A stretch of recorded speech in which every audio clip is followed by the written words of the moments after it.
視覚的にどんな方法が伝わりやすいのかを想像し、可能性を予測しながら絵に対する興味やインスピレーションを補完しています。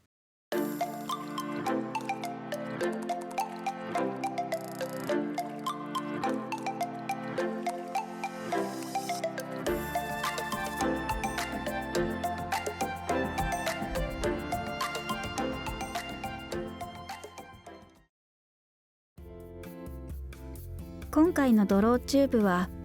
りのつなさんへのインタビュー会です。インタビュー回答の音声は私、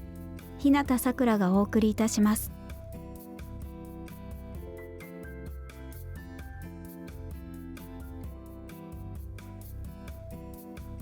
初めて絵を描き始めたのは10歳頃からです。当時一人で過ごす時間が多く、これといった趣味もなかったので、家にある白紙やカレンダーなどの裏に絵を描いていました。それが絵を描くようになったきっかけではないかと思います。両親も多忙のため、一緒に遊んだり何かをしたりする機会もあまりなく、一人でやれそうなものを探した結果、折り紙や絵、工芸などへの関心が高まりました。それを見て両親も僕の絵を褒めてくれましたし、周囲の励ましもあって、自然と絵を描くことが趣味になりました。学校に入ってからは、友人から趣味のことを聞かれると、絵と答えるようになり、その後も教科書やノートなどの学校でよく見かけるものや体操着、とにかく絵が描けそうなものにはずっと絵を描いていた記憶があります。イラストレーターを進路として考えるようになったのは、高校生になってからですね。その頃に進路のことを深く考え、大学への進学を長く考えられる期間がありました。その際に本格的にどんな絵を描くべきか、どんな絵が一番好きなのかを考えながら、今のような道を模索することができたのではないかと思います。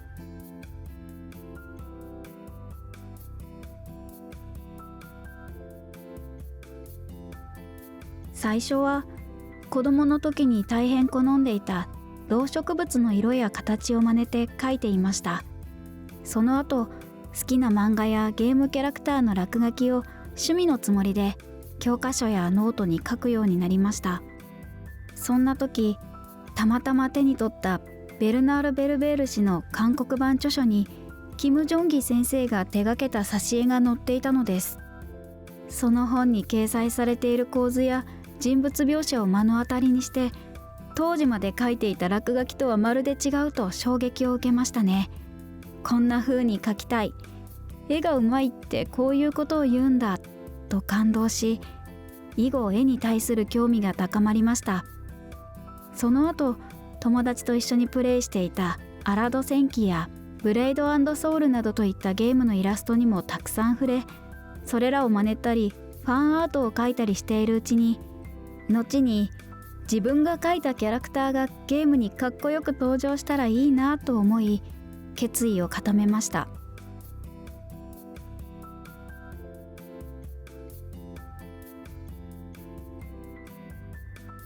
キム・ジョンギ先生は生前たくさんの漫画を描き、ライブドローイングも頻繁にされていましたので、僕が落書きでは表現しきれなかったかっこいいポーズや人物のディテールが反映された場面などを見ることができました。後に絵の腕がもっと上達したら、僕自身の手でも表現してみたいと思った覚えがあります。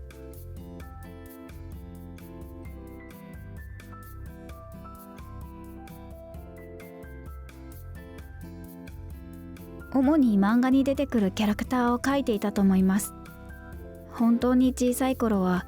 先ほど話した通り、動物や植物、魚などを描いていましたが、僕が幼い頃はちょうどデジモンやポケモンなどの日本のアニメが韓国市場に参入し始めた時期でもありました。後に韓国製ゲームのイラストを見ながら、表現が細かい絵もたくさん描いてみたり、色塗りの場合いい道具がなかったので Windows のペイントツールなどを使用して趣味として描いていました。漫画の場合、とにかく伝統的な美術より単純な表現や制約が多いため、できるだけ立体的な感じでキャラクターを描く方法を求めて悩んでいました。大学ではアニメーションを専攻していましたが、1枚ずつ描いた絵を連続再生し、自然な動きに見せる方法について研究していました。そうするうちに、画面の中でもっと立体的な感じに絵を見せる方法や自然な形の動作などが分かるようになったのです。それらを研究しながら、漫画キャラクターであっても立体的に見せられるようなリアルな要素が自分の絵にもたくさんあればいいなと思うようになったのかもしれません。自分の表現したいものをうまく表現するためには、西洋画でよく見かけるクロッキーや解剖学に基づいて描くよりも、単純ながら立体感を出す方法を意識して練習していた記憶があります。特に僕が図形化をたくさん練習していた頃は、対象を異なった角度やポーズで描写することが多かったです。大学の授業も忙しかった上にバイトもしなければならなかったので、ノートを持ち歩きながら食堂やバスの中で絵を描いていたことを覚えています。ゲームイラストレーターになることを決めてからは、さらに密度が高く完成された絵について関心を持ち始めました。単に感覚に依存して塗るのではなく、もっと原理的に色を吟味し、スタイリッシュなデザインのためにはどんな視覚デザイン論が必要なのかについて幅広く調べながら、さまざまな方向から絵に必要な知識を集めています。長期的には今後絵を描きながら他人が好む絵について、なぜそれが好まれているのか、そういった絵を表現するためにはどんなものが必要なのかなど、抽象的なことへの興味を持ち続けるのが大切だと思っています。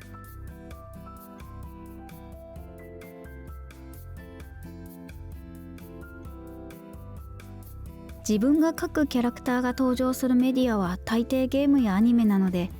とにかく綺麗でかっこいいキャラクターが多いですね。僕はそういった綺麗なキャラクターのみを描くよりも、ある人がどんなキャラクターをどのような理由で好きかを詳しく聞いて、そこからインスピレーションを得る傾向があります。また、雰囲気や独創的なキーワードなどを確認し、それらと関連した音楽や MV では、そういった雰囲気がどのように表現されているかについて注目しています。作中で使用されている小道具やグッズを僕が描くキャラクターでいかに表現するかを想像する中で、絵に対する意欲やインスピレーションなどを補充するタイプです。だから絵を描く際は、音楽や映画などのメディアからインスピレーションを得て、状況や性格など抽象的なものについてはキャラクターデザインにおいて視覚的にどんな方法が伝わりやすいのかを想像し、可能性を予測しながら絵に対する興味やインスピレーションを補完しています。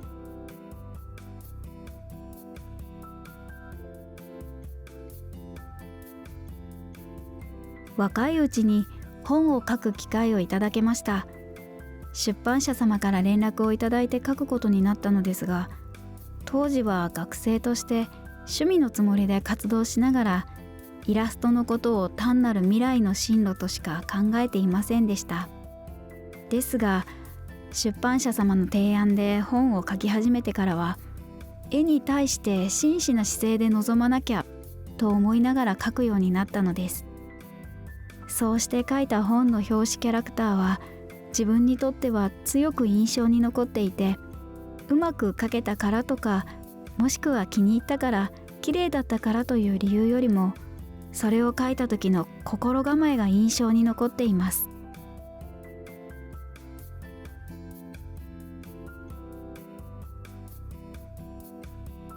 時間はそんなにかからなかったです。もともと作画できる時間が限られていたのですが、卒業制作を作りながら余った時間に作業するほかなかったのです。表紙を完成させるまでに 2,3 日もかかりませんでした。2,3 日足らずで表紙を完成させたのですが、書く時間とは別に集中して書いたので、はっきりと覚えています。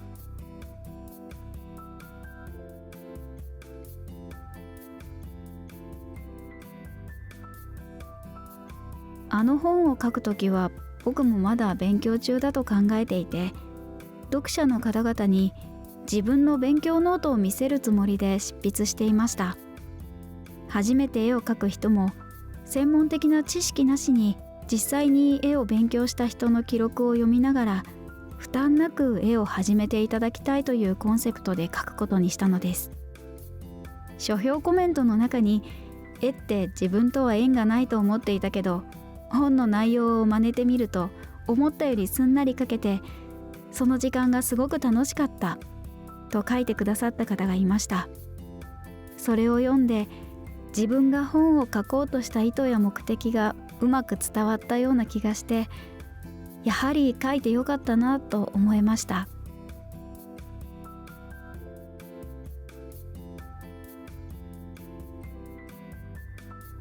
大学に入るまでは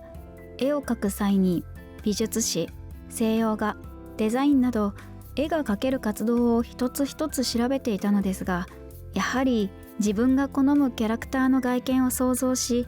それをキャンバスであれ画面であれ形にする過程が特に面白いなと感じていました。それで絵を描くならキャラクターを描く人がいいと思ったのです。その後アニメーションを勉強し、自分のキャラクターが生き生きと動く姿を見てキャラクターの魅力に触れるたび、ゲームなどのメディアで僕のキャラクターが絵の域を超えて命を持った存在になれればいいなと思いました。そう考えたら将来はゲームやアニメなどのキャラクターイラストレーターの仕事に就くのが一番やりがいが感じられるのではないかと考えるようになりました。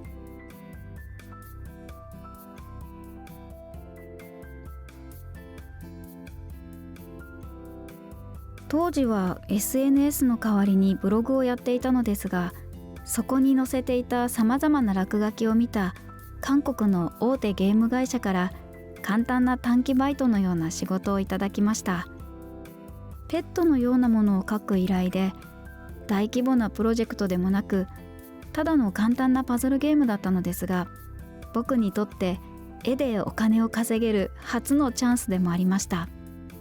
当時タブレットすらまともに使えなかったのですが、とにかく惜しみなく最後までやり遂げようという気持ちでツールで絵を描く練習をし、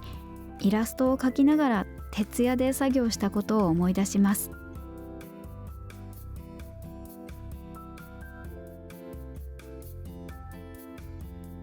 そうですね。仕事が終わってから出来上がった作品を並べてみると、これらが落書きの域を超えてゲームに登場するんだなと実感できて、とても爽快でした。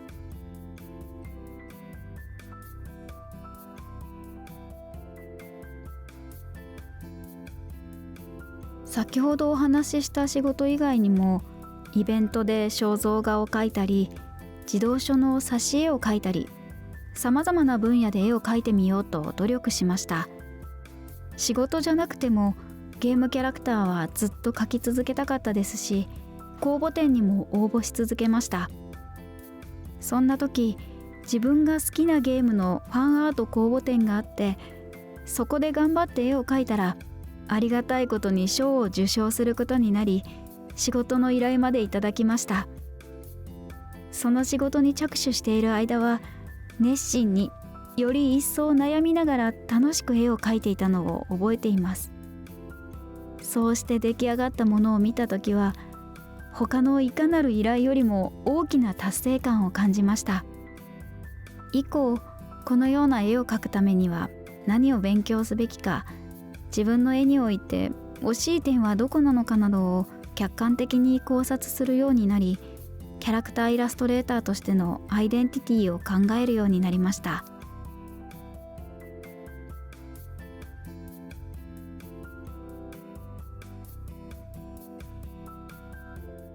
個人的に最も大切なのは、依頼品を描いている間、思う存分楽しく作業できるかどうかで、まずそれについて深く考える必要があると思います。自分が普段から好きな対象や普段から得意なスタイルでの依頼は少なくとも他のものよりは楽しく描けますし、楽しく描けた作品はその楽しさに比例してクオリティも上がると思います。ですからできれば他の基準よりも僕自身が作業を十分楽しみ、その楽しさを完成品にうまく表せるかどうかを考慮しながら仕事を引き受けています。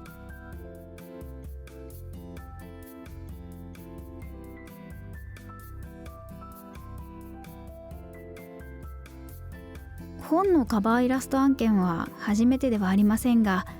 多くの方が参加する本の代表となるイメージを担当することですし、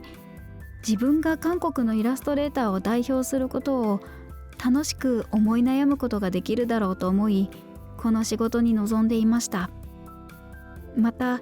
いつもの自分のスタイルで描きつつ、アイデアや色感などは表紙になった時に記憶に残るようなものでなければならないと思いました。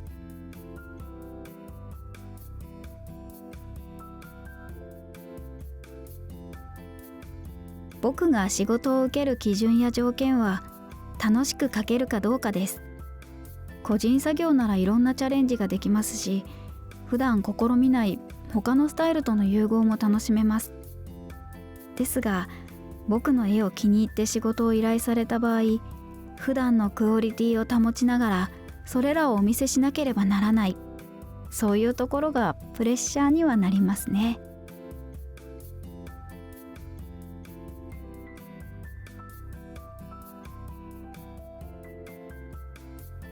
普段通りのスタイルで描けるものについては可能な限りそのままで描いていきますが、こういう描き方はどうでしょうみたいな形でフィードバックをお願いする際、ちょっと実験的な方向性の試案も一緒にお送りしています。僕の絵を見る担当の方とのコミュニケーションを通じて、こういった方向性も面白そうだなどといったアイデアを出し合える時間があると、この絵はもう少し気楽に描けそうと思えて、わずかに負担が軽くなるような気がします。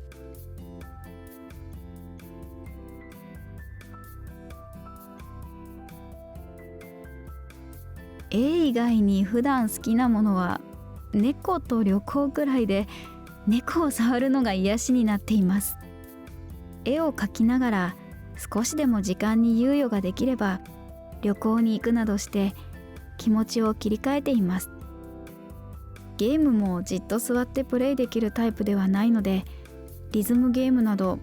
一度に10分から30分程度しか集中できません。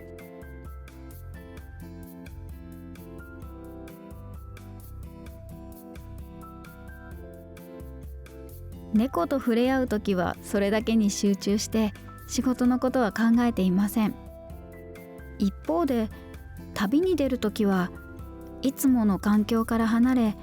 新しい人々がいる空間や行ったことのないところにあるものを目にするので、こういうのはまだ描いてないとか、これを僕のスタイルで描いてみれば面白そうなどと思い、軽い気持ちで新たなインスピレーションを得ています。気合を入れて描こうとすると観察の段階から心が重くなりがちですが、気分転換をするときにもらえるインスピレーションはかえって軽く感じる傾向にあります。そういったものが十分チャージされてから再度絵を描こうとすると、深く考えすぎることなくペンを握ることができます。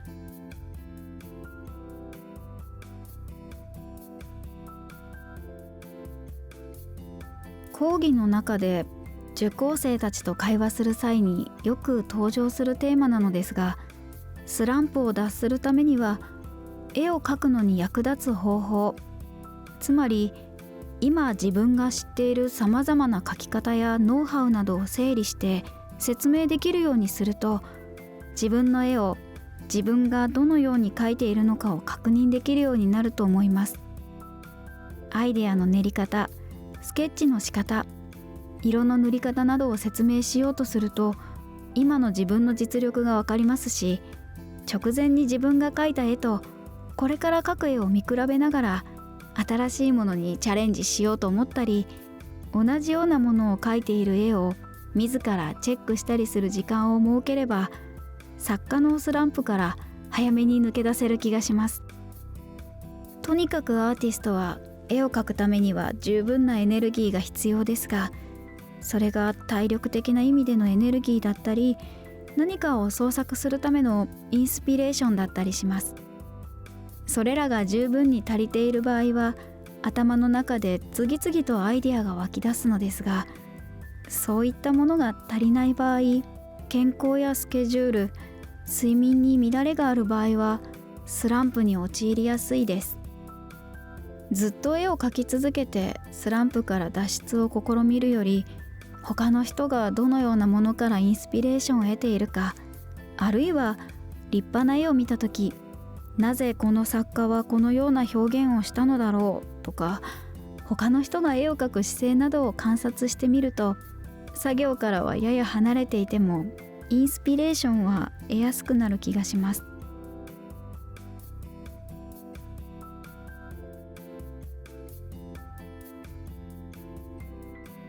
絵は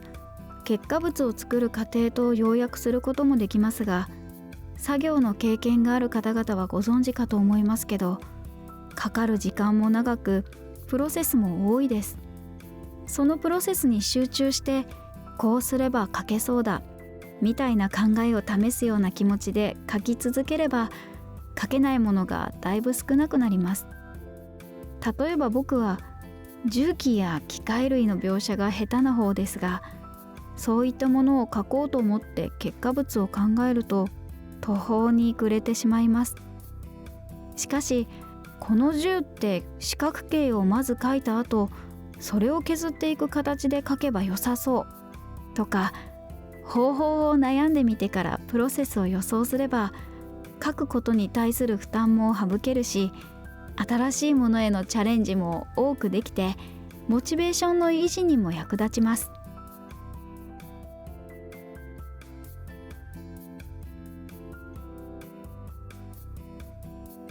職業として絵を描く以前に趣味として絵を描き続けたいので、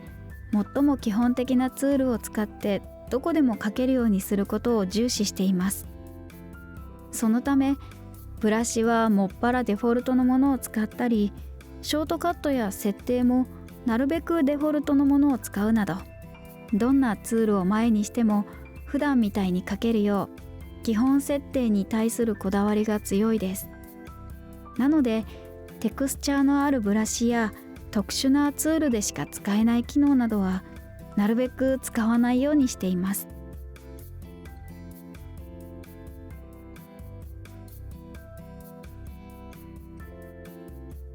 個人的には画面が大きすぎるとめまいがしちゃうので、画面はなるべく小さい方を好みます。音にも敏感で、騒がしすぎる環境よりは自分が好きな曲を自由に流せる空間の方が好きです。